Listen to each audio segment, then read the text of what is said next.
You're listening to Kayak Flyer with your host, Sean. Tonight, we're brought to you by Tennessee Trailers, OutdoorAdventureTrailers.com. Simply the best way to get your kayak to and from the water. Bajuco Flats Fly Co.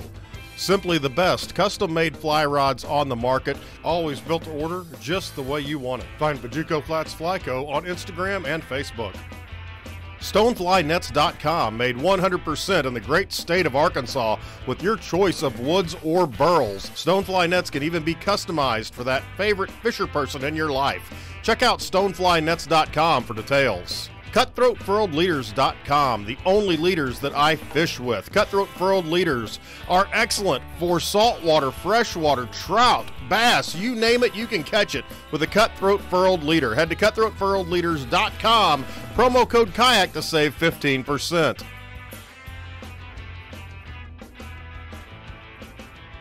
Chris Ellis is with us, guys. Chris is a great guy, phenomenal fisherman, incredible person, actually. Just an all-around great guy. If you guys know Chris, you know you've seen his flies. You've probably seen his drink recipes that he's put out online. Running into the ocean on New Year's Day. You know, what's up with all that? Yeah, a little stupid New Year's Day fun. How cold was that water? It was, well, 54 is what they were saying, but it felt a lot colder than that. It's amazing how 54 doesn't seem like it'd be that cold, but man, it was freezing. Yeah, I mean, it looked cold out there. And, you know, North Carolina, your winters don't get that bad, do they? No, not usually. You know, we'll have a couple weeks here and there that maybe, you know, into the upper 30s, low 40s, just a couple weeks. But for the most part, you know, we're looking at, you know, mid to upper 50s, you know, in your days that'll be in the 60s too. So when it does get cold, it doesn't last very long, but it's the evenings when it gets cooler that cools that water off. So, but that was a fun time. In all seriousness, though, we did that. It's called the Dolphin Dip. It's right here in Surf City, North Carolina, and it's an annual event that the nonprofit called Share the Table puts on. So basically, they sell T-shirts. Everybody goes out. You know, all the money goes to Share the Table, which basically is a nonprofit food group that, you know, goes to local food shelters, things of that nature, raises a bunch of money. So it was a lot of fun. Everybody goes out New Year's Day and washes off all the bad stuff from the previous year. And this one was really bad, so we were washing off a lot of stuff. But it's a good group. We support them throughout the year with food donations and things of that nature. If you're ever down this way vacationing, we set up on Saturday mornings 9 to 11. We set up at the police department. And if for those people that are checking out their home rentals, instead of tossing all the food, you know, that you don't use that week, we take the donations for whatever food you guys didn't use that week before you go home and donate it there to Share the Table. So just a little plug for Share the Table. Yeah, definitely. It's a good group. It wasn't all about just jumping in the cold water and screaming like a girl. Yeah. We have a polar bear plunge that we do here in February, and it's for, I think it's for the Special Olympics. And so and it's cold. It's really cold. Like they're breaking ice to go out. I was going to say, you're waiting until February. It's even colder than that, right? Yeah. Oh, it's bad. But it's a great cause, and it's a lot of fun for a lot of folks. They really enjoy it, and it gets people out. How are the alligators handling, your pet alligators handling the weather? You know, they're good. It's been kind of cool the last couple days, but like today, I think it's supposed to get up to 60. So we'll go out there and check on them. That's when they usually come out in the winter. They wait for those sunny 60-degree days and come out and just soak it up, I guess, like a lot of people do. Yeah. Well, 60 degrees. I never would have thought alligators in North Carolina. I wouldn't have thought they'd have been that far up, but you know, you've sent me pictures and video of they're just hanging around the house. Yeah. So we've got a little pond across the street, and our drainage ditch out front feeds into that pond. And that pond over the last 3 years has become a tidal pond just because of the storms and things. There was a small bay right off the intercoastal waterway and a creek that would lead back behind that pond, but now through all the storms we've had, a lot of those trees and the marsh has kind of gotten a lot larger back there to where now it feeds into that pond with the tide changes. So I think that's why we have a lot more of them coming up in there. But that's basically where they live. There's a couple larger ones, and then every spring they start having their babies out there, and it seems to be a lot. Usually anywhere we kind of like 18 to 24 little ones that are out there, but they'll crawl up the ditch and be right here at the yard. But yeah, we call them our pets. They're fun.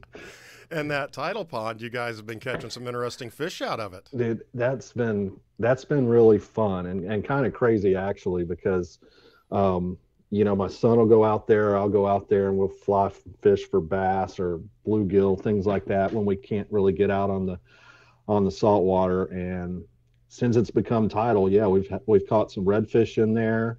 My son's caught a tarpon in there. We've seen actually a couple small tarpon now.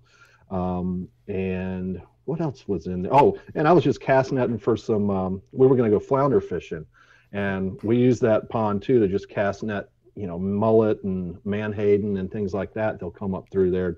So we were going flounder fishing. I caught a snook in there, and there, this area, like you said, it gets cooler in the winter. It's probably, it's far north, maybe an hour north of here, the gators might go. But other than that, I mean, we don't see that. And we definitely don't see many snook in North Carolina at all. And, that was a real surprise. And even with the tarpon too. I mean, we do have tarpon. We get big tarpon that come up from, I think they come around from Florida just to spawn. But it was, pretty big surprise that we had a couple in that pond that were about a foot long. Normally it's the large ones you see, and then you don't really see the small ones very often. So, but it was pretty cool. I told my son we need to start stocking it now that I knew that they'd live in there. We Yeah, catch our redfish and go in there and start stocking. Have our own little aquarium. Exactly. That's what you need to do. Living out there, you guys are saltwater and freshwater fishermen. I thought maybe we could take some time tonight to talk about some flies. Yeah. I've been tying, Nick Dooley was on the show a while back with Dooley'sFlyFishing.com, and he's got a promo code where people can save 15% if they use kayak, just like you can save 15% on your leaders. And he has this monthly Fly Medic tying kit, and so you get like 25 trout flies for like $25. You get the materials to tie them. Oh, okay. So it's already like pre-measured out for everything, and all the ingredients and the recipes right there in the one kit, huh? Yeah, and for me, I don't tie trout flies because they're generally way too small. But I thought, I'll try it. You know what I mean? And I really like it. It's a lot harder than tying the big streamers and the big chunks of meat that I'm used to. I mean, it's a pain in the rear to do it, but there's just something about a size 14 or 16 hook that it's kind of neat.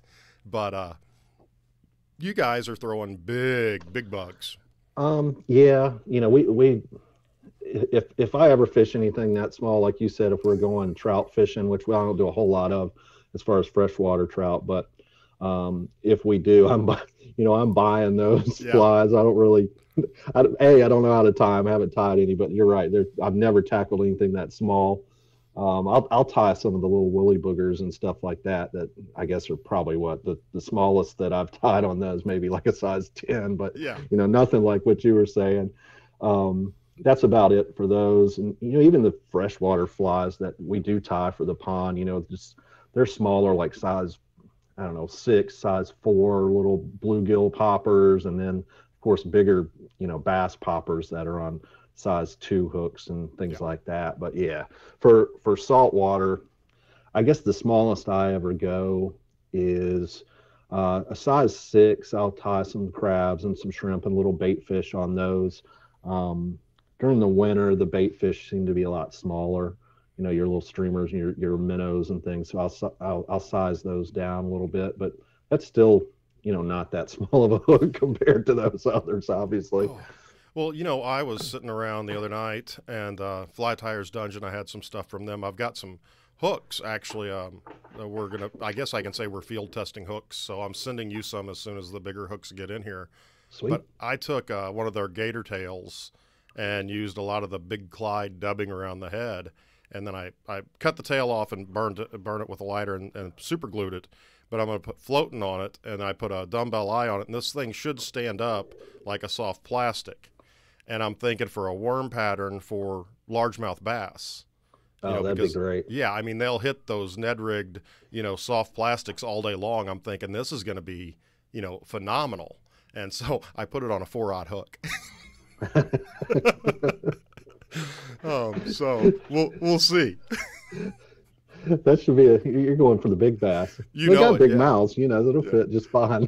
Oh, I've seen those things eat stuff that it's half their length, 3/4 the length of their body. Those things are just monsters. And up here in the rivers, man, food is floating down by, and they just, if it's moving, they nail it. They're not real picky. Yeah. It's really a lot of fun. But, you tie some pretty neat stuff for the redfish and sea trout. Yeah, we and none of the flies I tie, I didn't, they're none of my own creation by any means. I just see stuff online or see things and be like, that's pretty cool. And I try and tie it. And then I'll take it and do something different to it just to meet whatever I think, works, and mess around with different things. But, what we do mainly, are some shrimp patterns, crab patterns, as well as, like I was saying, the minnow patterns, different ones. And they're all pretty simple. When it comes to crabs, one of my favorite, and again, this isn't anything that I really came up with, but one of my favorites that I use, and we're fishing for crabs, it's usually really shallow water and mostly for tailing redfish. So what I use is deer hair, spinning deer hair. I don't know how well you're going to be able to see this, John. If you guys are listening to the show, we're starting to drop these on YouTube. We've got a video. So if you're wanting to watch, Chris is going to tie up, I think, probably one of these flies. If you're watching on YouTube, you can see it. Or if you're streaming it on one of the other sites like Facebook, you should be able to see it. But here, I'm going to let him go through this real quick. So a lot of what I use for tailing redfish and just really shallow water redfish is crab patterns. This one, and again, I don't know how well you can see it, but it's just a weighted little deer hair crab, basically spun deer hair, and you're just trimming it down flat to where it looks like a little crab. And then on the back, the pinchers or the legs, it's just small pieces of rabbit zonker. Yeah. There, so it looks similar to a little fiddler crab, which is around here. These are some of my favorite. I put a little a little bit of orange estaz in there too, and you can put the eyes on there like I did or not, but that's a good little pattern. And we can tie a crab today. These take me a little bit because I'm kind of anal to where you probably wouldn't want to sit through one of these, but I'll tie another crab pattern that's a lot quicker. But I mean, you could sit here and I guess it's kind of like those game changers and things like that. Anything that takes like trimming, you could sit there with a pair of scissors and like trim for about 20 minutes trying to get this thing the way you want it to look. But those work really well. That's one of my favorite. Here's just another similar version. It's deer hair again, stacked and spun, and then this one's just got like a little marabou tail. Yeah. I never have gotten good at spinning deer hair. Yeah, it takes practice. It really does. And I'm always like, okay, I'm going to buy like 3 patches of deer hair, and then I'm going to have one fly that looks all right after I've burnt through 150 hooks. It took me a long time and a lot of time trying to tie those. I started trying to use just the EP brush for those. I don't know what size it is. I think it's like the crustacean brush, like inch crustacean brush. But I just didn't like the way it built on top of itself. And then I just found myself even doing more trimming, trying to get that flat with those things. So that's when I started just trying to the deer hair, stacking it real tight and spinning it and trimming it down. It was just easier for me, and I thought it looked better, because whatever I think looks good, a fish is obviously going to think that too, I'm sure. But, it's just a preference for me. The trimming aspect of it, I mean, I tie a lot of game changers. I tie a lot of feather game changers. I like the movement. And I like the way they tie. One of the things that gets me, I see these guys tying game changers, and it's, half the battle is cutting down those sides so they're not just Right. big round balls. And so what I've started doing lately when I'm tying them, I'll take like my Fly Tires Dungeon Congo hair or water mix, whatever I'm tying with, and I will just sort of hollow tie those in and pull them back so that you can see through the fly. Uh-huh. And then I'll take and put a lateral line with flash and marker, we're on that thread, or use a color thread that'll make a lateral line. But it weighs a lot less. It collects a lot less water. And I'm not having to trim anything except just just a diagonal trim across the top and bottom if I want to.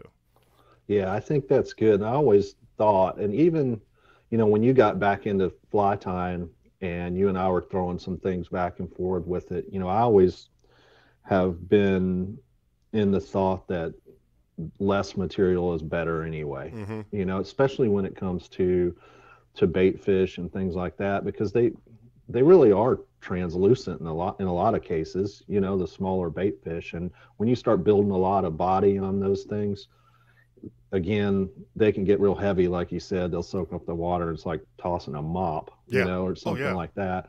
But the less material you got, I think is better anyway, just because they do seem to be more translucent. And then you could add, like you said, some colored flash or something in there. I always try and go less, with any of that. Sort of like I read an article one time that Bob Clouser was given a demonstration on how to tie the Clouser minnow, and somebody from the audience started yelling they didn't have enough material. Yeah, I know, right? And it's like, this is the guy that literally designed the fly. I think he knows how much material to use. But that reminds me of a story. I don't know where I was listening to it the other day, and it was on, I don't know if it was some podcast or if I was reading it even, but I remembered that it was they were having some fly tires show or some fly fishing show somewhere. It wasn't, I think it was a club or something that had this show going or meeting. And the one guy that was telling the story was saying that they had Bob Clouser there. Yeah. And there was this one particular member that, like, I guess everybody's probably got friends like this, but just that you like him, but like he's an idiot, and you hate him too at the same time. Like, you know what I mean? He's like one of those guys that seems to know everything about everything, right? And he was telling a story about Bob Clouser being there and was tying his Clouser minnows and everything else. And this guy, I think they had a lot of folks there because obviously he didn't know who he was, but this guy comes up, he's like, "What are you tying?" "No, it's the Clouser minnow." He's like, "Well, you're doing it all wrong. Yeah. That's not how you do it." And he's like, "Oh, okay." He's like, "Here, let me show you." And again, this is just me retelling this thing through somebody, but it was kind of funny because apparently, like, Bob Clouser got up and this guy sat in his seat, like, got his vice and everything. He's like, "Well, this is what you do." Da, da, da, da, da, da, da.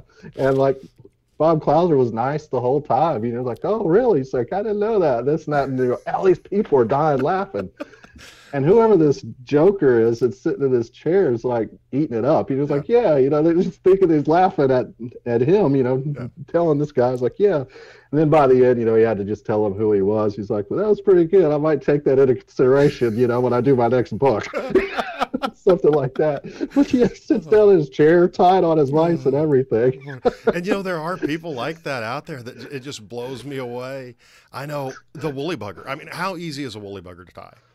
And you get people, you're tying a woolly bugger and people are like, "Well, you're not counter wrapping that with wire. It's not going to work." It's like, dude, this thing's going to be shredded once I get into some bass. So I'm not worried. It's going to work long enough, I tell you, when I started doing it, and I learned with that, I think a lot of people learn with, Clousers are easy to learn with too, but the woolly boogers are easy. And when I started tying those and I was using that wire, I got to the point where I was with you. I was like, "You know what? Screw this wire stuff. I'm just going to wrap it down real good, Yeah. So Wrap that baby up. like you said, I was like, I'll just tie up a bunch of them. Screw that wire stuff. Yeah. Strap in the marabou, flap in the back end of a tail. Right. String it all together with some chenille and tie that baby off at the front. And you can get them done in like 35 seconds. Yeah, exactly. Putting the bead on it's the hardest thing. That's it. So yeah, we do a lot of I do a lot of the crab stuff, and I'm usually doing it with I like black and purple because the little fiddler crabs are, that's what color they are. They kind of look olive green. So I do some of the darker colors with it. And we'll tie something that's pretty quick that I use. And just really started in the last year or two using it for tailors, but we'll tie one of those up. But the shrimp patterns, again, I mean, it's just stuff like this. It's just, that's craft fur. As I use craft fur for bait fish, all the underbrush and stuff I just keep. I just put it on a hook. Yep. Craft fur tail, and then little feather type tail with it too. Yeah. And that's just bead chain eyes. So little craft fur shrimp. Do you ever tie the foam popping shrimp? Do you have any luck with those? I have tied them, and I guess this is probably about, as far as craft fur shrimp and foam, that's a little shrimp. Yeah. And this was actually, I think it's called a disco popper or something. And I because it's not the one. Does it have the? Yeah. I tie those. It's got the little sequin thing in there. Yeah. I tied a few of these, and it just started becoming too much work. So I got some of those itself. I've gotten to the point where it's like simple's better for me. Yeah, and that's one of the things. I mean, Ben Tutt and the Stupid Simple guys are nice enough to let me run the podcast on their channel, and we joke about it, but it's Stupid Simple's not Stupid Simple anymore. Some of these guys are coming up with some really intricate patterns, and it's like whoa. I know. And I'll tie some of those things just saying, hey, that looks cool, let me try it. And then I'm like, holy cow, that's taking forever. That's taking too much time. And I don't know that they're working any better. I mean, when it comes to like the popping shrimp or anything, honestly, I just do gurgler. Yep. Is probably my go-to. And the other good thing is bass hit it too. Yeah. So, I can take it out here to the ponds. But just, you can tie it a bunch of different ways. I use the bucktail, and just simple foam and saddle hackle in there, a little flash. Yeah. And this works. It actually works good in tailing redfish in the grass too. If you want to see topwater strikes in about a foot of water, it's kind of cool. Yeah. But I like the crabs with that. But yeah, I use those. And then, a lot of simple stuff, like I'd mentioned to you too, like with some of the bait fish patterns. And I go back to some of the old school stuff, like just the seducer. Yep. Just your feather tail and spun hackle, in different colors. Yeah. And deceivers are probably something that you're throwing quite a bit of. Yep. And all that works for redfish and the trout. So a lot of that stuff, I go pretty simple. I guess really those deer hair crabs are probably the one thing that takes the longest that I tend to like, and they don't tend to seem to refuse very often. Yeah, and the thing about tying, and I don't want to speak for everybody because I know, and people feel free to comment on the video. What you do, but I'm more of like a guide fly person. Mm-hmm. I want to crank out enough for me and two of my friends that don't tie and have success. Yeah. Yeah. And I absolutely love looking at the realistic flies. I love the time and effort that goes into those, but I could never have the patience to do that. Yeah. It's cool when you got that amount of time, but I mean, I got kids, you got kids, and we got things going on. So yeah, it's not easy to get away and sit down and tie like that, and especially if it's stuff you're going to be using, it's easier to, like you said, any kind of guide flies that are quick, very few materials and easy to tie are really seem to work better for me. I don't know why, just because I don't care or what, but It doesn't but help they work well. when you come home and there's a package from one of your friends where he's ordered stuff and wants you to tie a bunch of flies for him.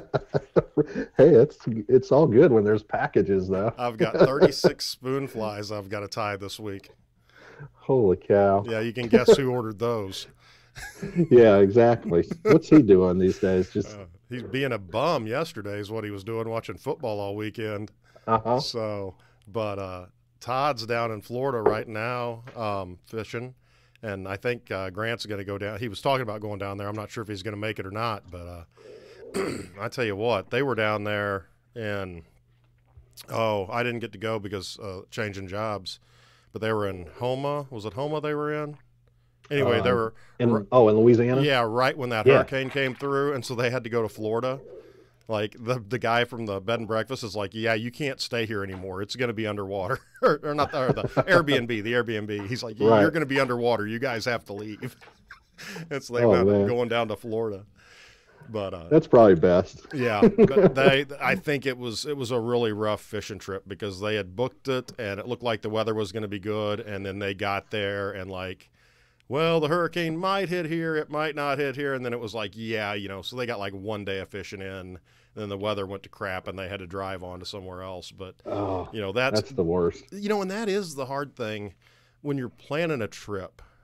And Louisiana, I can make it down to wherever I need to fish in Louisiana in 8 hours. Grand Isle's 10, I think, or 9, but it's all the way down there. Yeah. It's 7 hours to New Orleans. So there's plenty of fishing around there. Sure. Plenty of bayous, bays. You can catch reds, do whatever you want to do. But trying to sit down and figure out a trip and game the weather and everything else, there have been days where it's like, yeah, you should have been here yesterday. Oh yeah.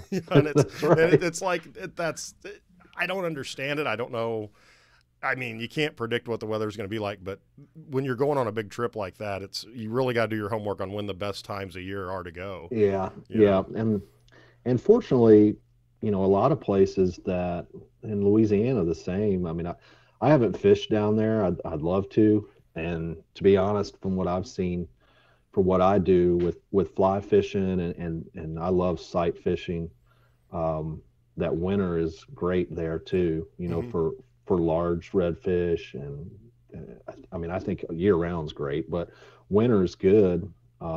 Same for this area, and the reason being is that the water's colder and they seem to school up, and and you get to sight fish to them even when you're in deeper water. The water's so clear in the winter that you're able to see them and make sight cast to them, which is great.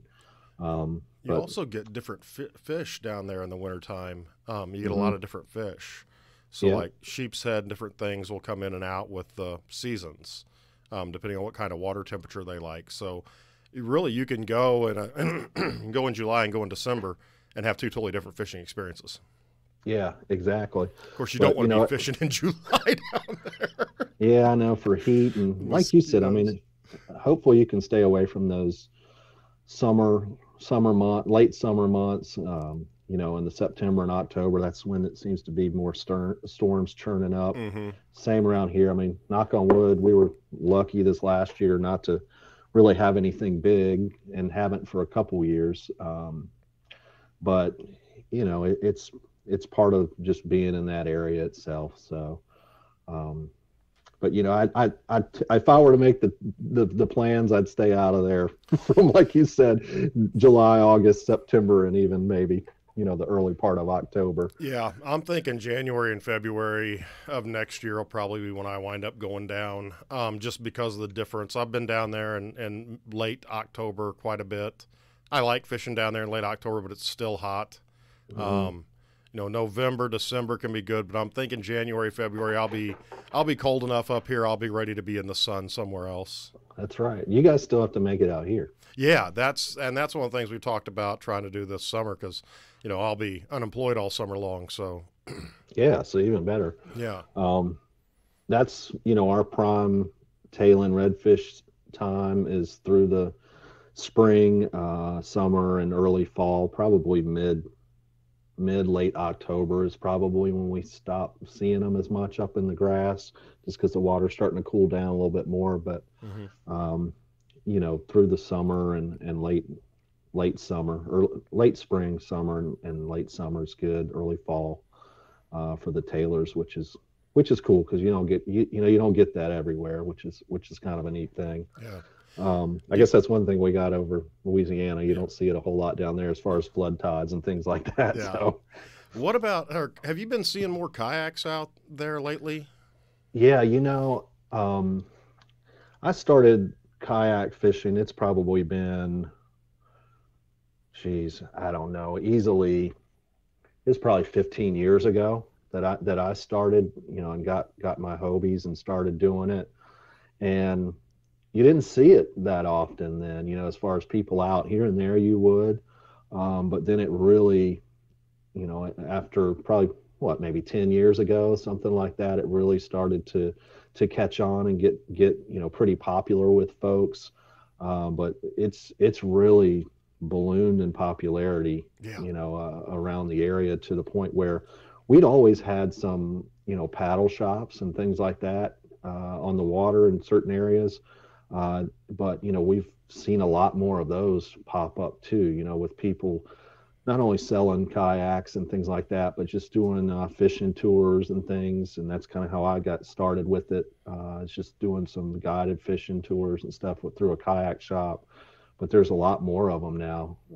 Even through, when we had the recession and everything, it seemed like, after that, there was a lot of them, and people could afford the kayaks more so than maybe a boat, right. And they still want to get out on the water. So it's ballooned a lot. That, and even stand-up paddleboarding and stand-up paddleboard fishing. I haven't done that before, but I was thinking, hey, that's pretty cool too. Yeah, there's one, I can't remember the name of it. It's I don't remember the name of the company. A friend of mine has one of their stand-up paddle boards, but they make another one. I think it's like a Voodoo or something, but it's actually got a high seat on it that you can stand on as a platform. Oh, wow. And I guess they come out of Florida down there, but they're made for fly fishing. Like, you can stand on this you stand on the seat part, and then it's got another part where the back of the seat comes up and then levels off across the top. So you can literally just stand there and have if you want to have a stripping basket or something on that top part of the seat. And it's just man, it's neat, but it's very specialized for one specific thing, Yeah, exactly. And I think, it'd be good for certain areas that, I'm thinking about, for me, if I were to ever use that, I mean, I'd either really, I could go into some places where I've put my kayak in before and do it. I see myself doing that more for the flooded grass and things like that. If you had a boat, I mean, obviously you could throw that thing in a boat, and take it to some of those spots that you don't necessarily have access to by foot. Right. And it would work pretty good. But it's all into what you in what you do and what you're wanting to do. I'd imagine there's places that would be great out there in the rivers and some of the creeks and things like that. But then there's others you're like, that would be a nightmare. Yeah. Well, they don't have scupper holes, so if you get sideways a little bit, you're flipping. Yeah. So the current on the river is really not a good idea for those. Yeah. Lakes are great. Calmer bodies of water are great, but when you're trying to go across a log jam or through something and there's a little bit of side current and it catches the edge of that, you're underwater. Yeah. So everything sort of there's no one kayak or paddleboard that fits every situation. And I think what a lot of people, talking about becoming more affordable, I can't tell you the number of relatively inexpensive big box, like your Academy, your Walmart, your that kind of brand kayaks, which was what I started with, was just a really cheap kayak. They're getting people out there, and people are modifying these on their own, and they're building kayaks that they can fish with anybody. I mean, other than not having a propulsion system like a pedal drive or something, they're out there getting just as many fish as everybody else. You don't have to have the biggest, nicest kayak, No, it's just another means of getting to where you want to go, and like you're saying, just, what it is, you're wanting to do and the type of fishing you're wanting to do. I mean, we fish out of, our kayaks at times, as far as, and we just happen to, I've had Hobies forever. Yeah. This is just what I got started with. And, once I get into some of that shallower water on those flood tides, most times I just anchor pin it down so, it stays there, and I'm getting out and just walking, because it's, even as quiet as you can be in a kayak sometimes, I just enjoy just getting out there and wading on the grass flat, and doing that. Yeah. So it's even when you're out there in it, it's, you're just, sometimes you ditch that just to walk too. Oh, yeah. There's a number of times we'll bank at a sandbank or a gravel bar and get out and walk and fish the river, and then come back up and jump in and just use the kayak just a hot spot from one place to another, because it's easier to fish when you're not floating down the river with the current, Yeah.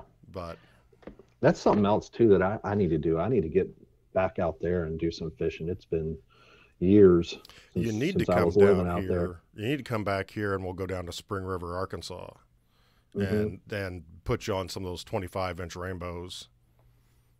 I want to catch smallmouth too. I haven't. Oh, yeah. That's something, the only smallmouth I've ever caught, and they weren't even there. I think I may have caught one in the Current River, like one time, maybe. Yeah. But the only smallmouth that I would catch is when we went to the lakes and we were fishing for other stuff. And I was like, oh, it's a smallie, and they fight great. Oh, yeah. And I'd love to actually target those things, in a small streams and stuff. That'd be awesome. Any day you want to come home and see the in-laws, just drive down an hour and we'll go get some fish. Yeah, we need to. It's been a while. It's been a while since I've been back there, to visit, and then also just to do some fishing. We need to get back together. And we've got some trophy, and Missouri's done a really good job, but like the Jack's Fork River is a world-class smallmouth fishery. I think they do have you can keep a fish legally, but it has to be over 18 inches, and you can only keep one. And I don't think anybody's going out there to catch and keep a fish, right? Because it is such a protected waterway. But man, you want to talk about a good day. Get out there in the spring or in the fall when they're stocking up. It'll get low in the fall, so you really want to avoid it in midsummer. But man, get out there in the spring when they're feeding up heavy, and you're just going to catch fish for days. Yeah, that'd be good times. That would be good times. But we still need to get you out here. Yeah, that we do. You guys. That we do. Red fishing, and then you probably saw some of the videos from this fall when the false albacore tuna are in close to shore, and how crazy that could be. You said you caught them like every other cast for an hour and a half? Oh yeah, and that trip this fall, the one you were talking about, I mean, it was solid on for like 3 hours, where they were just massive amounts of just bait balls, which you could see like with the video I sent you. Mm-hmm. Just they were everywhere, and it's just so much fun.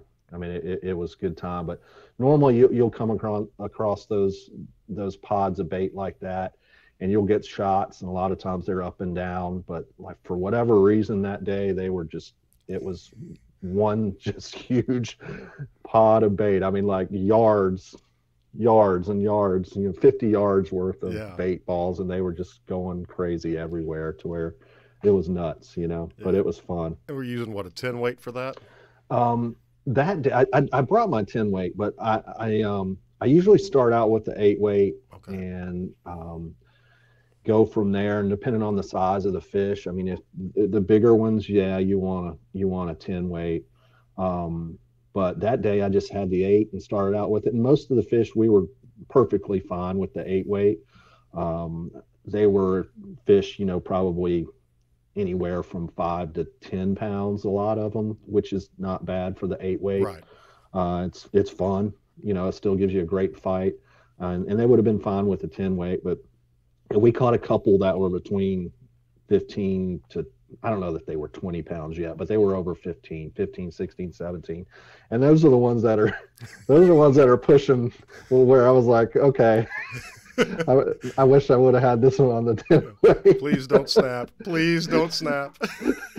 So those were the ones that we were pushing it. But if we would have stayed into those, we would have probably switched over. But yeah, it's that's fun stuff when you like to sight fish like that. I'm not much for just blind casting the fly rod.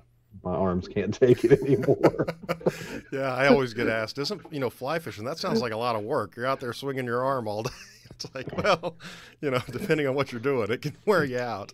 Yeah, I guess it could be. I mean, I guess we do it when we go to the pond, but we know we're going to get some bluegill hits or something. Yeah, yeah. So cool, man. Well, hey, you wanna tie this quick fly? Yeah. Just, slide your vise a little bit more, and your hook a little bit more in front of your face, and the people that are watching at home can see this, and you can explain to us what you're doing. All right, can you see it? Yeah, we look good. Is that better? Yeah. All right. So this is a quicker tie as far as a crab pattern that works good for tailing redfish, but I can also see where it's meant to be a crab and look like a crab, but I could see too where it might even look like a shrimp as well. But hook size, I don't know if it really even matters. You could probably go to a size 2. I think this is a size 1. It's a small tarpon hook, and I like this one just because it's got a wide gap on there itself. And again, this particular one, I guess you could change up whatever weight you want on it.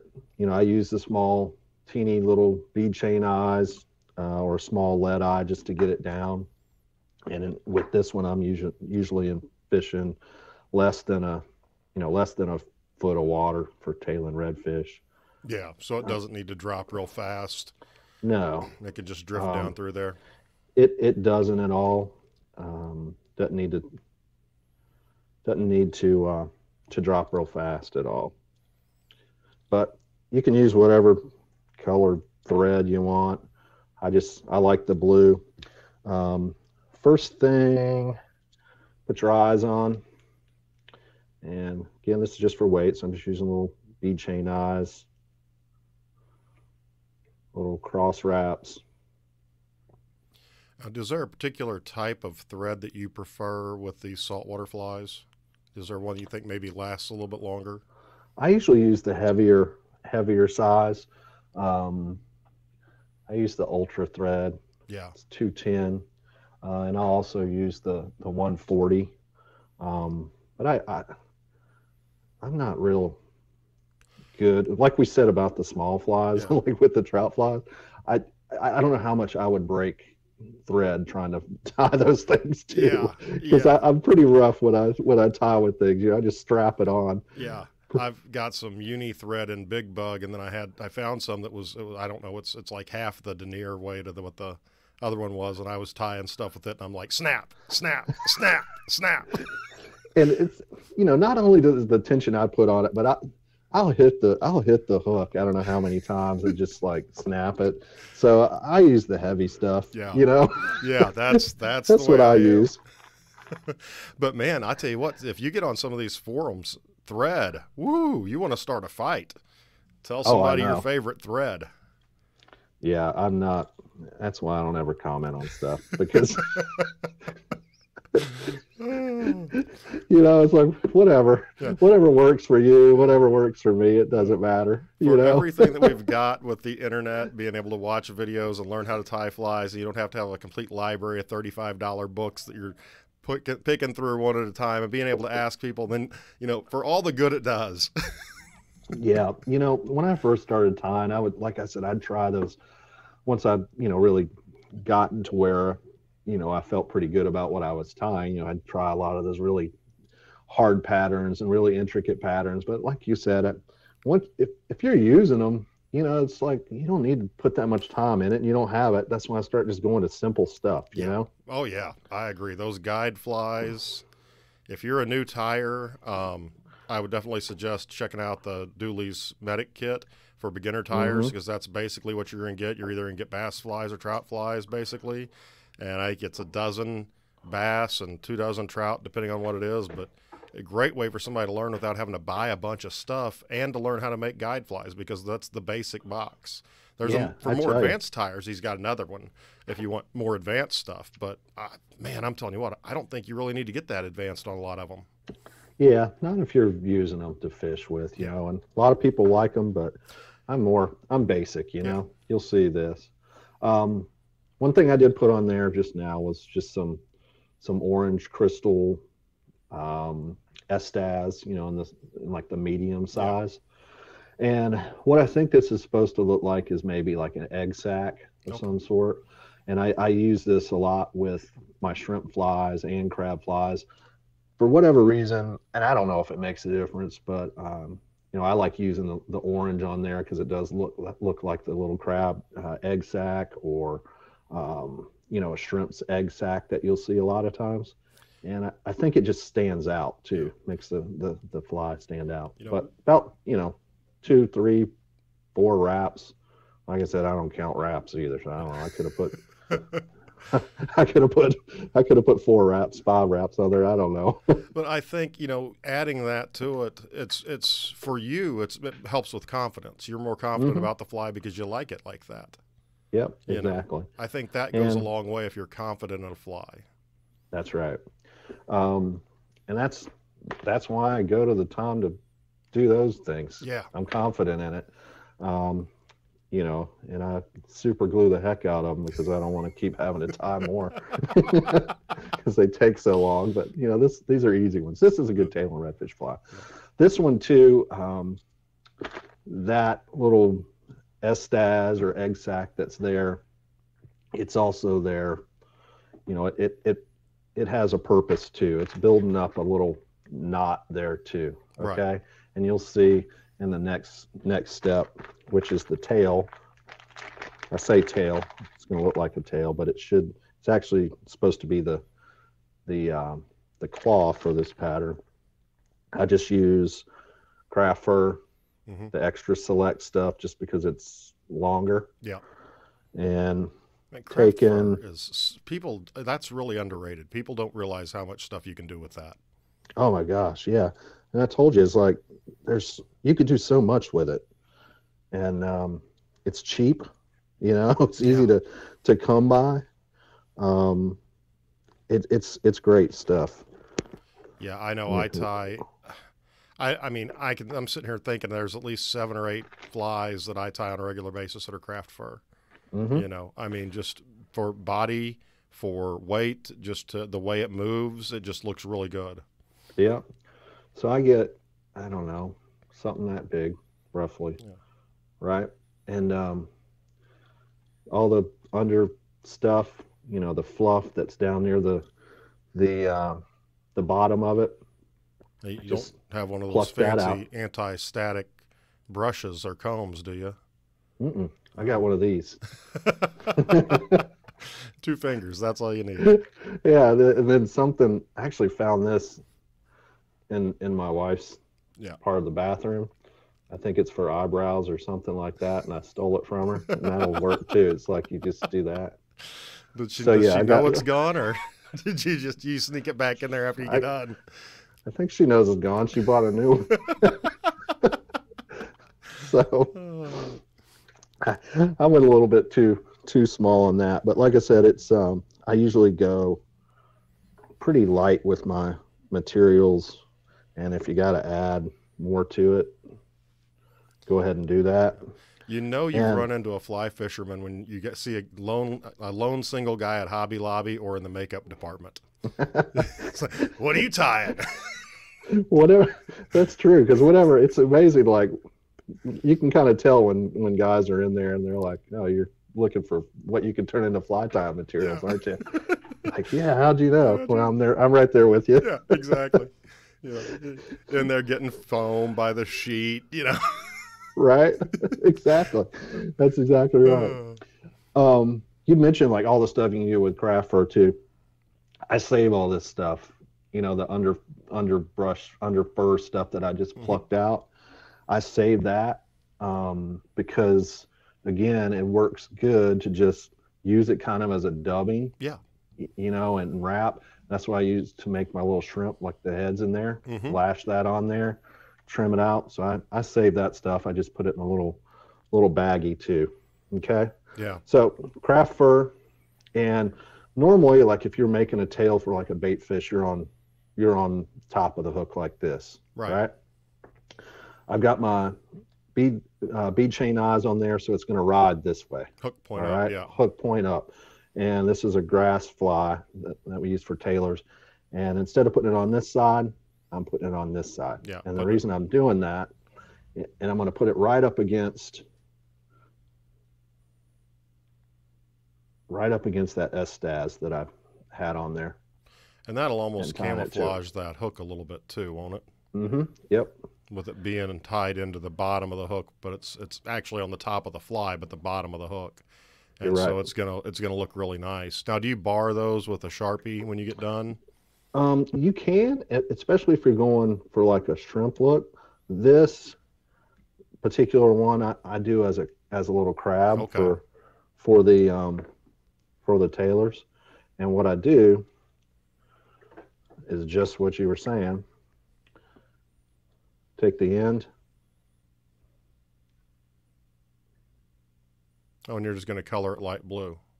Yeah, and just do the tips of it Yeah. blue, so it would kind of look like a little bit of a crab claw. Right. Okay. And from this point, you take whatever kind of feathers you want. Mm-hmm.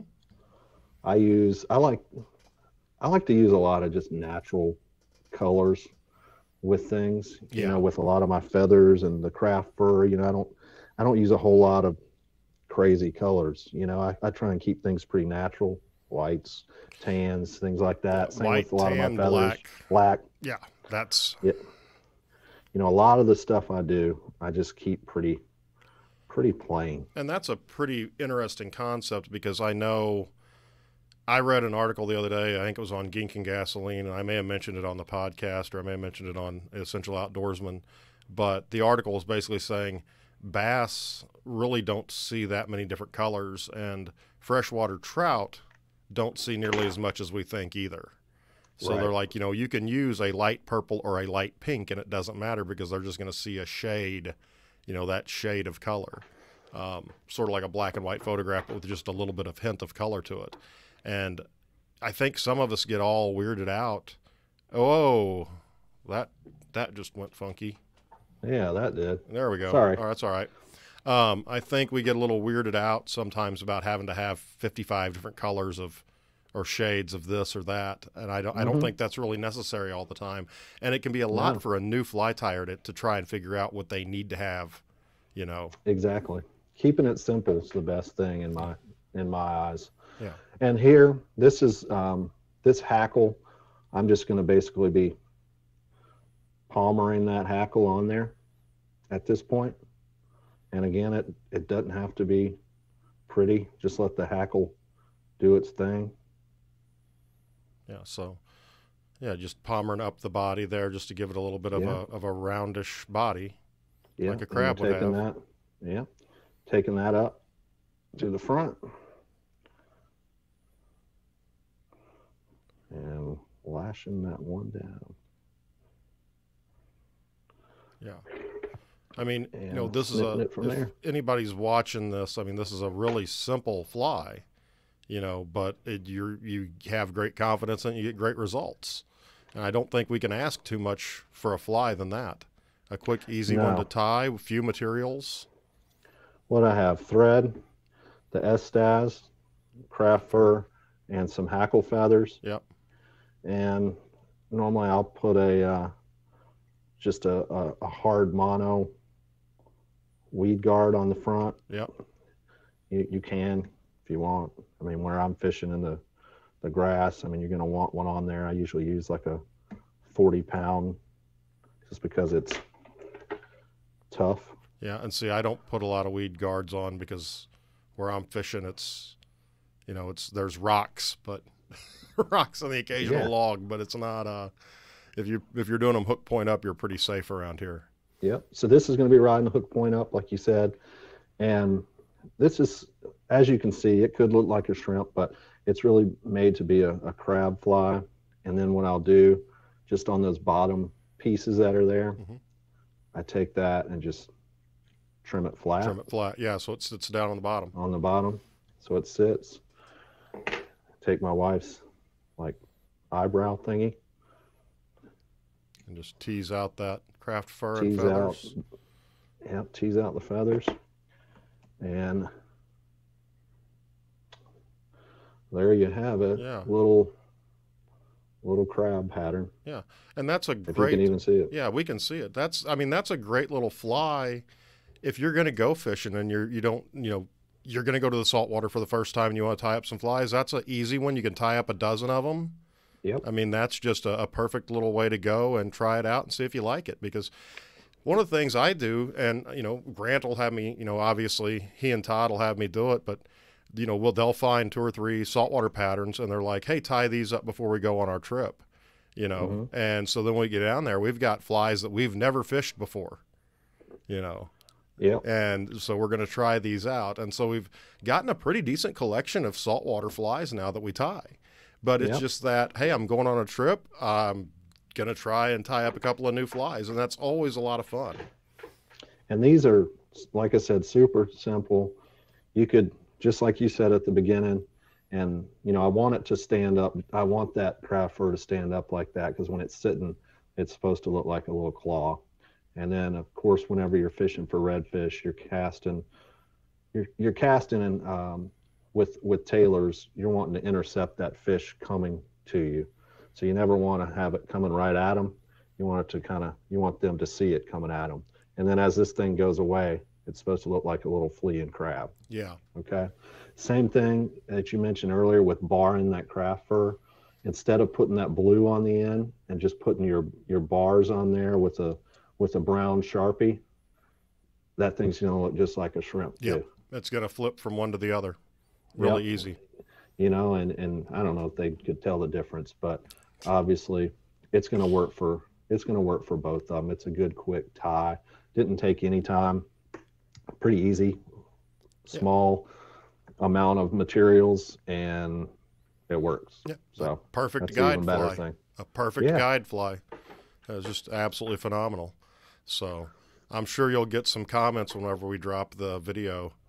People want to know more about that fly. So that's because it's just something that looks great. So and looks easy to use. Mm-hmm. So you got big plans for anything upcoming here before long, before we wrap up the show? No big plans. Fishing's been good. Yeah. Ready to, in between the weather days, be able to get out there and catch some redfish and some trout and stuff. So I think through the winter months, everybody likes to be able to get out of the house, Yeah, we've had clouds. We've had clouds, and we always have cloudy winters, but this is like the first day I've seen the sunshine like 7. Last weekend I wanted to go out and go fishing. Wind was blowing. It was cold. It was overcast. The weekend before that, I did go out. The wind was cold. It was blowing. It was overcast. The fish weren't biting. And today, it's my daughter's birthday today, actually. So we're going to go and have a meal and everything. But it's like, oh, man, that's the first day with sun. I could have gotten out there. That's the way it works out. But that's all good. Happy birthday to her. Yeah. Well, she's 13, so she's getting up there. Oh, man. Tell you what. But, well, Chris, I'm going to tell you what, man, this has been great. We'll get this out and published out, and hopefully we'll get some comments on it. Some of our listeners might notice we've got a little bit of a different format here. We've changed some things. We're not going to be streaming live. We're going to be putting up the video that you can watch on the Kayak Flyer on the Facebook page, and we're going to put it out on the YouTube page. And I want to sort of grow that YouTube page, so it's giveaway time, Chris.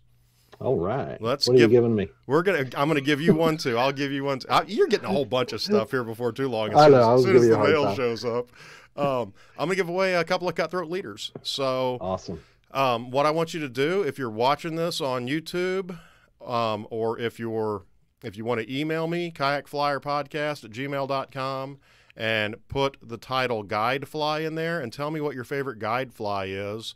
If you're watching on YouTube, leave a comment with your favorite guide fly. If you're watching on Facebook, leave a comment with your favorite guide fly. However you're watching it, comment there. If you're on my Instagram, you can just comment with your favorite fly there whenever I put that post out.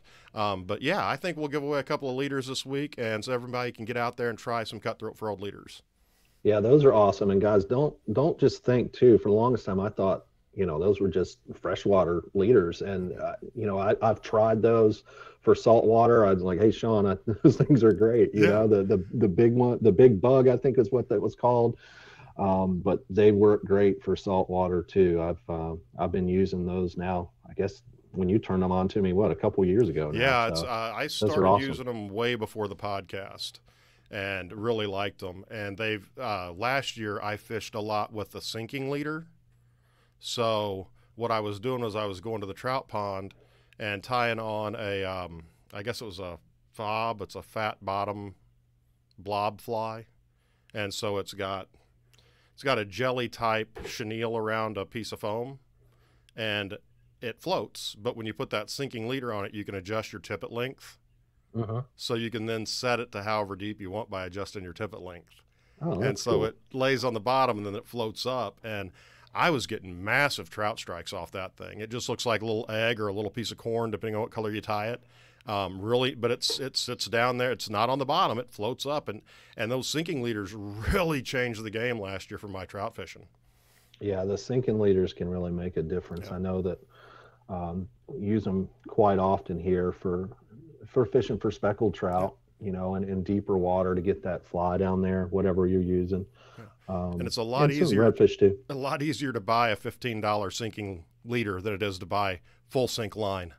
And then have to change have multiple spools to change out what you've got. And if you're like me and you forget which one you've got on there, right, you got to take everything out and look at it all. But yeah, so it's a lot of fun. Chris, buddy, this has been great, man, and I really appreciate it. Yeah, thanks, Sean. No Thanks problem. for having me. Good to see you. Good to see you.